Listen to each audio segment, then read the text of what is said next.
வாங்க, எங்களுக்கு இன்னும் தீபாவளி செலிப்ரேஷனே முடியல. எங்கள் சிலம்பம் நிலைக்கலை கிளாஸ் சார்பாக ஒரு தீபாவளி செலிப்ரேஷன் அரேஞ்ச் பண்ணியிருந்தாங்க. ஒரு ரெஸ்டாரண்ட்டில் டின்னரோட அங்கே தான் போயிருந்தோம். போன இடத்துல நிறையா நியூ கிட்ஸோட பேரண்ட்ஸ் எல்லாம் மீட் பண்ண முடிஞ்சது. நிறையா கான்டாக்ட்ஸ் கொஞ்சம் கிடைச்சாங்க. நிறைய பேர்கிட்ட பேச முடிஞ்சது. பேசிகிட்டு இருந்தோம். அப்படியே எங்கள் சாரும் கொஞ்சம் பேசிட்டு எங்களையும் எல்லாம் ஷேர் பண்ணுங்க உங்கள் எக்ஸ்பீரியன்ஸ் அப்படின்னாங்க. சரின்னு கொஞ்சம் எல்லாருமே பேசிட்டு டின்னருக்கு வந்தாச்சு. டின்னர் நல்லா அரேஞ்ச் பண்ணியிருந்தாங்க. நல்லா ஃபில்லிங்காக சாப்பிட்டு இங்கே பாருங்கள், கிட்ஸ் தான் பயங்கர ஆட்டம். இங்கேயும் அங்கேயும் நிற்காமல் ஓடிக்கிட்டே இருந்தாங்க. டயர்டாகுமா என்னன்னு தெரியல. நாங்கள் மலேசியா பினாங்கில் இருக்கோம்.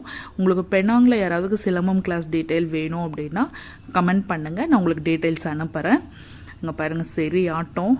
எங்களுக்கு எல்லாம் ஆடி முடிச்சு இங்கே பாருங்கள், சரி ஆட்டம் ஆடி முடிச்சு கிளம்பும் போது மணி 10 ஆயிடுச்சு. அப்படியே போகும்போது பெனாங்கோட டால் பில்டிங் கோம்தார் லைட்டிங் பார்த்துட்டே கிளம்பியாச்சு.